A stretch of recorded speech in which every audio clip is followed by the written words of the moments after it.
आपके लगी हुई है, और इसको केवल परमात्मा पूर्ण ब्रह्म सत्य पुरुष कबीर परमेश्वर के अतिरिक्त कोई ऐसा भगवान नहीं है, देव नहीं है जो इस रोग ने काट सके।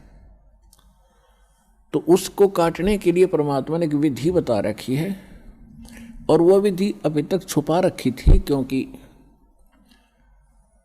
परमात्मा का और काल का एक प्रोमिस हुआ था, अनुबंध हुआ था। इस काल ने कहा था कि 3 युगों में सतयुग त्रेता द्वापर में हे परमात्मा आप थोड़े जीव निकालना, और चौथे युग कलयुग में आप कितने ही ले जाना। काल को पता था कि कलयुग में इनकी पिछली बैटरी कति डाउन हो जाएगी, पुण्य कर्म कति खत्म हो जाएंगे। सतयुग त्रेता द्वापर में, सतयुग त्रेता द्वापर के अंदर आप रहे हैं, और वो कौन सी आत्मा है जो सतयुग त्रेता द्वापर में सतयुग से शुरू होती है मानव शरीर प्राप्त करके? वो आत्माएं होती हैं जो कभी इस कलयुग के इस समय में, जो आज आपको टाइम मिला है, ये बिचली पीढ़ी का समय यानी मध्य का समय है कलयुग का, सत्य भक्ति का। प्रथम चरण तो कलयुग का था, परमात्मा आए थे, सहस्रीर आए थे, सहस्रीर कबीर परमेश्वर चले गए थे मगर से। अब ये बिचली पीढ़ी है जो अब स्टार्ट हुई, इसमें कंप्लीट कोर्स है भक्ति का, और निरसंशय है, कोई डाउट नहीं, सब प्रमाणित है। अब जो भक्ति करेंगे वो पार हो जाएंगे, मर्यादा में रहेंगे अंतिम सांस तक, वो तो सतलोक चले जाएंगे। फिर क्या होगा, 1000 वर्ष के बाद इस भक्ति में बहुत से ऐसे नालायक काल के दूत घुसेंगे, वो धीरे धीरे इनकी भक्ति खराब करवाना शुरू करेंगे। और उस समय जो सच भक्ति जितने समय वो कर चुके और उसके बाद मार्ग दिशा बदल ली, उनके साथ के बनेगी कि जैसे पुण्यात्माओं एक श्वास के मंत्र का जो इस दास से प्राप्त करके आप एक श्वास भी मंत्र का ले लेते हो सतनाम का, वैसे तो प्रथम मंत्र से ही आपकी गजब की कमाई शुरू हो जाती है, बहुत ज़्यादा बन जाती है। और यदि सतनाम का मंत्र भी आपने साल 2 साल 3 साल 4 वर्ष कर लिया और सारनाम ना भी मिला, तो भी आपकी ढेर सारी कमाई बन जाती है। और फिर काल क्या करेगा, क्योंकि आपके पुण्य तो वो देगा, उसने तो ऊपर होटल बना रखे हैं, स्वर्ग महास्वर्ग में, और ज़्यादा टैक्स है देता है वो आपसे, आपके पुण्यों से, कहीं 20%, कहीं 25%, कहीं पर 10%, ऐसे उसने अपने टैक्स लगा रखे। और जो खर्चा आप खाते हो वो अलग है, वो तो आपकी ही पूंजी से होगा, तो आपको स्वर्ग महास्वर्ग में रख देता है, और वहां आपके पुण्य आपके साथ होते हैं। जब महास्वर्ग के अंदर आपके पुण्य खत्म हुए, उसके बाद स्वर्ग में ले आता है, नीचे एक अलग से एक स्वर्ग है, उस महास्वर्ग से अन्य जो कॉमन स्वर्ग है, उसमें भी जब आपके पुण्य खत्म हो जाते हैं, फिर आपको पृथ्वी पर डाल देता है। तो वो पुण्यात्मा इतना समय वहाँ रहती हैं स्वर्ग में, महास्वर्ग में, फिर उनको सतयुग में प्रारंभ में जन्म देता है। इस भक्ति युग में की हुई भक्ति उनकी इतनी प्रबल हो जाती है कि फिर वो सतयुग में प्रथम जन्म लेते हैं। उनकी फिर भी इतनी भक्ति होती है, क्योंकि सतयुग में लाखों वर्ष का जीवन होता है, एक का जीवन पूरा करते इतने युग, 1-2 जीवन में वो सतयुग पूरा हो जाता है। फिर त्रेता में आते हो आप वही हो जो पहले भक्ति लगे थे, लेकिन आप फिसल गए, आप रिपट गए, विचलित हो गए किसी कारण से। और परमात्मा का विधान है, जो जन मेरी शरण है ताका हूँ मैं दास, और गेल गेल लाग्या फिरूं जब तक धरती आकाश। एक बार इस सच्चे नाम से आज कोई जुड़ जाएगा, आज उसने नाम ले लिया, कितना रोगी है, और चाहे उसकी कल मृत्यु हो जा, नाम लेते भी हो जा, तो अभी परमात्मा अपने बही में लिख लेगा उस आत्मा को कि मेरी होगी भी। अपने आत्माओं हमने असंख्य जन्म बर्बाद कर दिए, असंख्य जन्म मनुष्य के खो चुके हो आप, ये पहला शरीर नहीं जागा जो आज आपका जाने वाला है, मान ले कभी भी। ये तो असंग बर्बाद हो लिए, तो कपड़े हैं, कुर्ते पजामे हैं, तो आपकी ये शरीर बॉडी ऊपर का। और इस नाम के लेते ही आपके कई सैकड़ों कुर्ते पजामे खूटियां व अलमारी में रख दिए जाते हैं। मनुष्य आज आपको नाम लेते ही और चाहे अगले पल मृत्यु हो जाती है। वैसे तो ऐसा नहीं होगा, जो सच्चे दिल से आते हैं उनको राहत मिलती है, उनका मनुष्य जीवन एक्सटेंड होता है, आयु भी बढ़ाता है परमात्मा। एक उदाहरण के लिए कहते हैं कि जो अविश्वास रूप में भी आकर नाम ले लिया, अब देखेंगे किसी के कहने से आते हैं रोगी बहुत से, तो कि देख लेते हैं एक बार चल कर, तो वो उनको भगवान वैसे उसको एक्सटेंड नहीं करेगा। उनका पता है कि इसको मैंने जीवन भी दे दिया, यू आगे फिर वो बकवाद करेगा।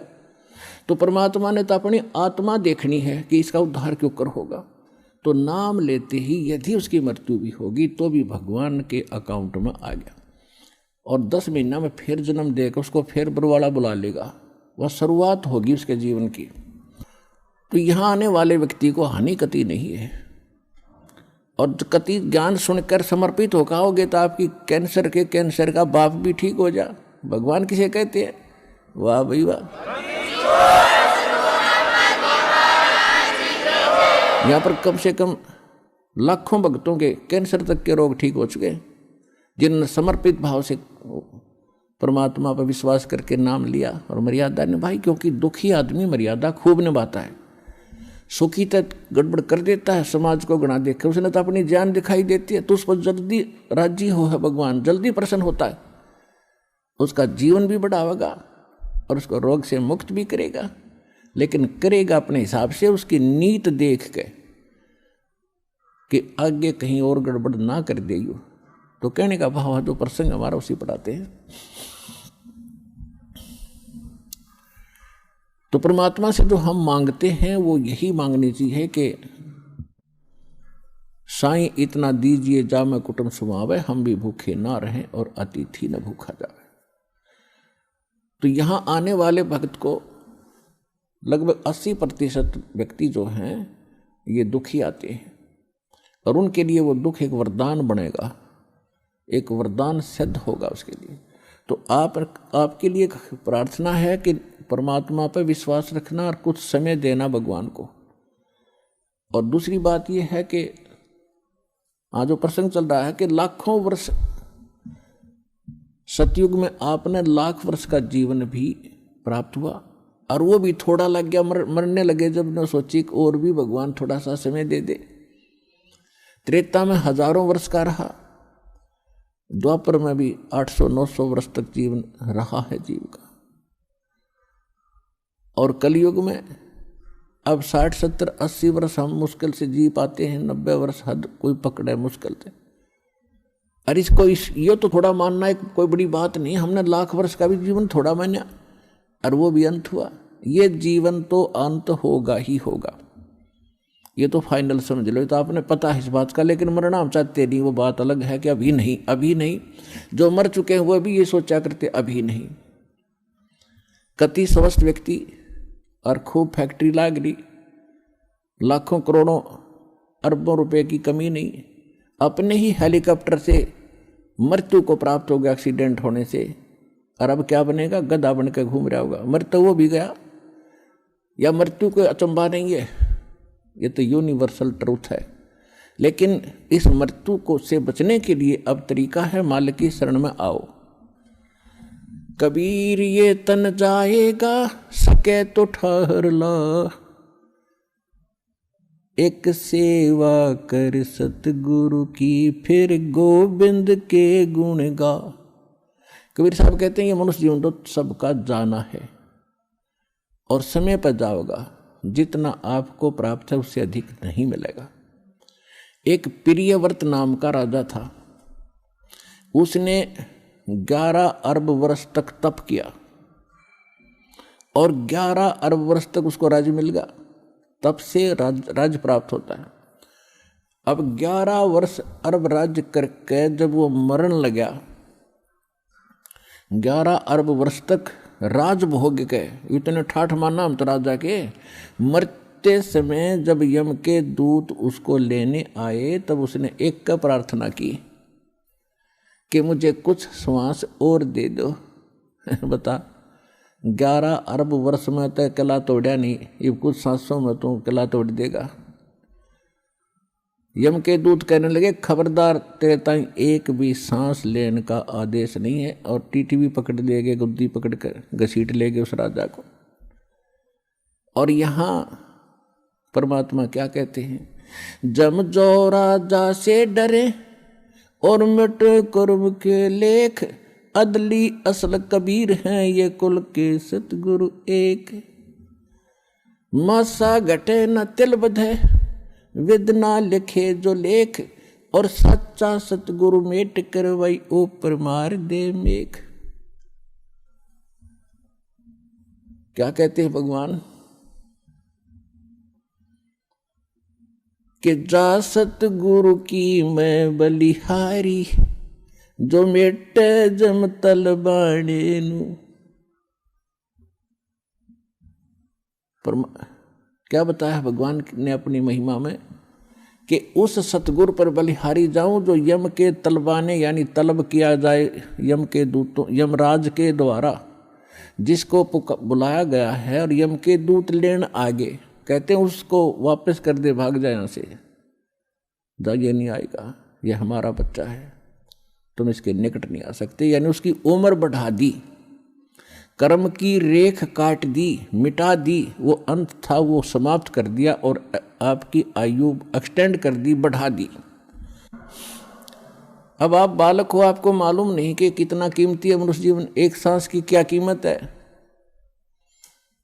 कबीर साहब कहते, कहता हूँ कही जात हूँ और कहूँ बजा के ढोल, श्वास जो खाली जात है वही 3 लोक का मोल। मनुष्य जीवन का श्वास, कितनी कीमत है इस श्वास की, और हम इसको कैसे बर्बाद कर रहे हैं। और उस श्वास को प्रियव्रत ने प्रार्थना की कि, और भगत भी था वो पहले जीवन में, तो नहीं मिला, एक श्वास भी नहीं मिला। और यहाँ आपको इतने श्वास बढ़ा देगा, आपकी गिनती भी नहीं होगी। तो ऐसा समर्थ भगवान आपको मिल गया है।